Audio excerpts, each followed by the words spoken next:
नमस्कार दोस्तों, स्वागत है आपका हमारे इस चैनल द साहित्य नाव पर।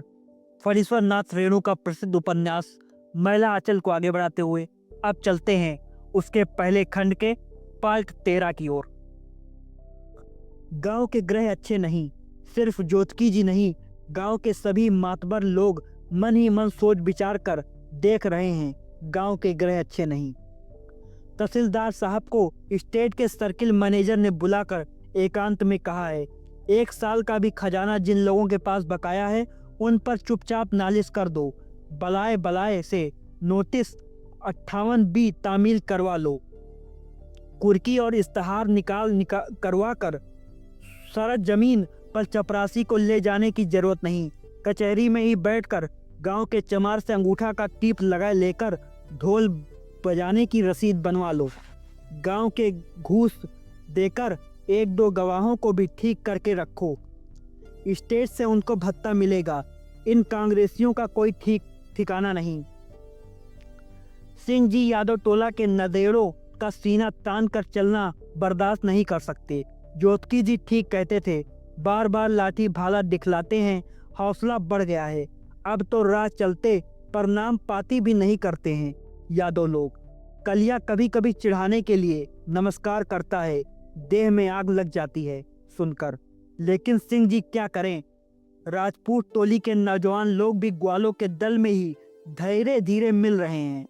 अखाड़े में ग्वालों के साथ कुश्ती लड़ते हैं, रोज शाम को कीर्तन में भी जाने लगे हैं। हरगौरी ठीक कहता था, यदि यही हालत रही तो 5 साल के बाद ग्वाले बेटी मांगेंगे। तब काली कुर्ती वालों के बारे में जो हरगौरी कहता था उन लोगों को बुला लिया जाए। कहता था लाठी भाला सिखाने वाला मास्टर आवेगा। संजोग कजी या संचाल सजी क्या कहता था सो आवेंगे। हिंदू राज महाराणा प्रताप और शिवाजी का राज होगा। हरगौरी आजकल बड़ी बड़ी बातें करता है।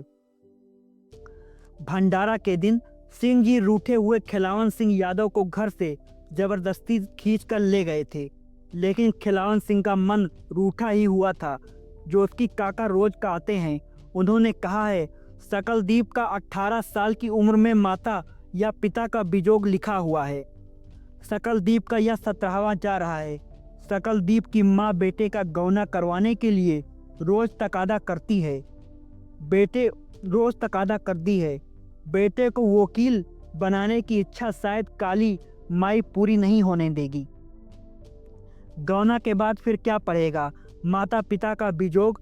बालदेव को सारी दुनिया की भलाई तो सूझती है, मगर जिसका नमक खाता है उसके लिए एक तिनका भी तो सोचे। दिन भर तहसीलदार के यहाँ बैठा रहता है और शाम को कीर्तन। कमला किनारे वाले एक जमा में कलरू पासवान के दादा का नाम कायमी पटैयादार की हैसियत से दर्ज है। बालदेव से कहा कि कलरू से कह सुनकर सुपुत्री लिखवा दो या रजिस्ट्री करवा दो, तो कान ही नहीं दिया। हलवाया गुनाए ततमास कल से हल जोतने नहीं आता है। कहता है पिछले साल का बकाया साफ कर दीजिए तो हल उठावेंगे। बालदेव टुकुर टुकुर देखता रहा, कुछ बोला भी नहीं, उल्टे हमसे बहस करने लगा। गरीब लोगों का दरमाहा नहीं रोकना चाहिए भाई साहब। ज्योतिकी जी की 18 साल की नववधु कंचीरा वाली के पेट में रोज खाने के बाद दर्द हो जाता है। पिछले 1 साल से वह खाने के बाद पेट पकड़कर सो जाती है। इस साल तो और भी दर्द बढ़ गया है। डॉक्टरी दवा नहीं, डॉक्टर तो पेट टीपेगा, जीभ देखेगा, आँख की पपनियां उल्टा कर देखेगा, पेशाब और पाखाना के बारे में भी पूछेगा, शायद लहू भी जांच करे। इधर वह रोज कहती है, डॉक्टर बाबू ने कोयरी टोला की छोटी चंपा को एक ही चकसैन में आराम कर दिया है। इसी तरह उसके पेट में भी दर्द रहता है। औरत को समझाना बड़ा कठिन काम है। सभी औरतें एक समान, जो जिद पकड़ेंगी पकड़े रहेंगी। ज्योतिकी जी को अपनी 4 स्त्रियों का अनुभव है। पहली बेचारी को तो सिर्फ मेला बाजार देखने का रोग था, कोई भी मेला नहीं छोड़ती थी। वहाँ जहाँ मेला आया कि ज्योतिकी जी के 30 दिन परमानंद झा की खुशामद करने में ही बीतते थे। परमानंद की भैंसा गाड़ी पर ही मेला जाएगी। परमासन बेचारा खुद गाड़ी हाँक कर मेला ले जाता था, कभी भाड़ा नहीं लिया। आखिर बेचारी की मृत्यु भी मेले में ही हुई। उस साल अर्ध्योदय के मेले में वह जोरों का हैजा फैला था। दूसरी को हुक्का पीने की आदत थी, ब्राह्मण का हुक्का पीना। लेकिन जोतकी जी क्या करते, औरतों की जिद। जब वह बीमार पड़ती थी तो बहुत बार जोतकी को ही हुक्का तैयार कर देना पड़ता था। पुरानी खांसी से खांसते खांसते वह भी मर गई। तीसरी को इस बात की जिद लग गई थी कि वह गांव के लड़कों से हंसना बोलना बंद नहीं करेगी, और कंचीरा वाली को डॉक्टरी दवा की जिद लग गई है। एकमात्र पुत्र राम नारायण तो कुपुत्रा निकला।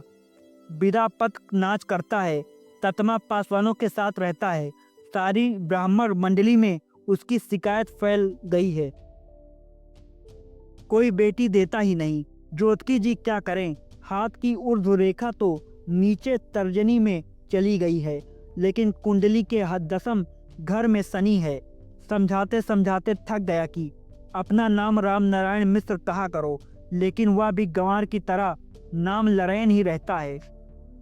राम नारायण के कास के साथ कंचीरा वाली को एक दिन अस्पताल भेज दें। घर पर बुलाने से तो डॉक्टर फीस लेगा। लरसिंह दास गांव के घर घर में जाकर पंचों से कह रहा है, आचार्य गुरु आ रहे हैं। मठ का अधिकारी महंत वही है, उसी को चादर टीका मिलनी चाहिए। महंत की रखेलिन या दासिन को मठ के मामले में कुछ बोलने का अधिकार नहीं। रामदास तो भैंसवार है, इतने बड़े मठ को चलाना मूर्ख आदमी के बूते की बात नहीं। वह बीए पास है, अंग्रेजी में ही बीजक बाजता है, इसीलिए तो बाबरी केस रखता है। धोती कुर्ता पहनता है और आधी मूछ कटाता है। मठ पर एक स्कूल खोलेंगे, गांव वालों की भलाई करेंगे। आप लोग बुद्धिमान आदमी हैं, खुद विचार कर देख सकते हैं। दासिन रखेलिन मठ को बिगाड़ देती है, साधु धर्म को भ्रष्ट कर देती है। आप लोग खुद विचार कर देख सकते हैं। तंत्रिमा टोले में पंचायत हुई, बंदिश हुई है। तंत्रिमा टोले की कोई औरत अब बाबू टोला के किसी आंगन में काम करने नहीं जाएगी। बाबू बबुआन लोग शाम को गांव में आवे, लोग हर्ज नहीं। किसी की अंदर हवेली में नहीं जा सकते। मजबूरी में जो एक आध शेर मिले, उसी में सबों को संतोष रखना होगा। भलाई आदमी में कोई बरकत नहीं। अनोखे और उचित दास छड़ीदार हुआ है, जिसे चाल से बेचाल देखेगा, बांस की छड़ी से पीठ की चमड़ी उधेड़ देगा। तंत्रिमा लोगों की इस बंदिश के बाद गहलोत छत्री, कुर्मी छत्री, पोलिया टोले, धनुकधारी और कुशवाहा छत्री टोली के पंचों ने भी ऐसी ही व्यवस्था की थी। सिर्फ जनेऊ लेने से ही नहीं होता है, कर्म भी करना होगा। जाए तो कोई बाबू कभी संथाल टोली में शाम को रात को उनकी औरतों से कोई दिल लगी भी कर सकता है। संथालों के तीर पर जहर का पानी चढ़ाया रहता है। कुर्म छत्री टोल के नौजवानों ने कल रात को शिवशक्कर सिंह को बेपानी कर दिया। झुबरी मुसम्मात का घर तो टोले के एक छोर पर है ना, सिपहिया टोली की बाफवाड़ी के ठीक बगल में। लेकिन शिवशक्कर सिंह को क्या मालूम कि बांस की झाड़ियों में छोकरे पहले से ही छिपे हुए हैं। झुबरी मुसम्मात को 10 रुपए जरिमाना हुआ है। जहां से देना तो होगा ही, नहीं तो हुक्का पानी बंद। शिवशक्कर सिंह से रुपया लेकर ही दे। इसी तरह लालबाग मेला में पंच लाइट खरीद होगा। बिना पंच लाइट वाली पंचायत की क्या कीमत? लाइट के दाम में 20 रुपया और कम है। एक दिन फिर बांसवाड़ी में 1 घंटा मच्छर कटवाना होगा। और क्या, काली चरण का अखाड़ा आजकल खूब जमता है। शाम को कीर्तन भी खूब जमता है। नया हारमोनिया खरीद हुआ है। गंगा जी के मेले से गंग तिरिया ढोलक लाया गया है, खूब गमहरता है। बालदेव जी को कीर्तन तो पसंद है, लेकिन अखाड़ा और कुश्ती को वह खराब समझते हैं। शरीर में ज़्यादा बल होने से हिंसावाद करने का खौफ रहता है। असल चीज है बुद्धि। बुद्धि के बल से ही गांधी महात्मा जी ने अंग्रेजों को हराया है। गांधी जी की देह में तो एक चिड़िया के बराबर भी मांस नहीं। कांग्रेस के और लीडर भी दुबले पतले ही हैं, लेकिन कालीचरण का अखाड़ा बंद नहीं हो सकता है। ढोल की आवाज में कुछ ऐसी बात है कि कुश्ती लड़ने वाले नौजवानों के खून को गर्म कर देती है। ढाक ढिन्ना, ढाक ढिन्ना। शोभन मोची ने ढोल पर लकड़ी की पहली चोट दी कि देह कसम खाने लगता है। ढिन्ना ढिन्ना ढिन्ना ढिन्ना, अर्थात आजा आजा आजा। सभी अखाड़े में आए, काछी और जांघिया चढ़ाया, एक मुट्ठी मिट्टी लेकर सिर में लगाया और अजज्जा कहकर मैदान में उतर पड़े। कालीचरण आ आली कहकर मैदान में उतरता है। चंपावती मेला में पंजाबी पहलवान मुश्ताक इसी तरह आली कहकर मैदान में उतरता था। तब शोभन ताल बदल देता है। चट्ठा गिरधा, चट्ठा गिरधा, आजा भिड़ जा, आजा भिड़ जा। अखाड़े में पहलवान पैतरे भर रहे हैं। कोई किसी को अपना हाथ भी छूने नहीं देता। पहली पकड़ की ताक में है। वह पकड़ा, धगिराड़ी, कसकर पकड़ो, कसकर पकड़ो, चटाक कर चट्ठा, चटाक चट्ठा, उठा पटक दे, पटक दे। गिर धिड़ गिर, गिर धिड़ था। वाह वाह वाह बहादुर। पटक तो दिया, अब चित करना खेल नहीं। मिट्टी पकड़ लिया है, तभी दांव के पेच और कांट उसको मालूम है। ढाक ढिन्ना, तिरकिट ढिन्ना, दांव काट बाहर हो जा। वाह बहादुर, दांव काट बाहर निकल आया, फिर धा चट गिर गया। आजा भिड़ जा। ढोल के हर ताल से पैंतरे, दांव पेच, काट और मार की बोली निकलती है। काली थान में पूजा के दिन इसी ढोल की ताल एकदम बदल जाती है, आवाज भी बदल जाती है। धागिर धिन्ना, धागिर धिन्ना, जय जगदम्बा, जय जगदम्बा, गांव की रक्षा करो माँ जगदम्बा। तो दोस्तों, यह था पहला आंचल उपन्यास का पहले खंड का पार्ट 13। अब मिलते हैं पहले खंड के पार्ट 14 में। धन्यवाद दोस्तों।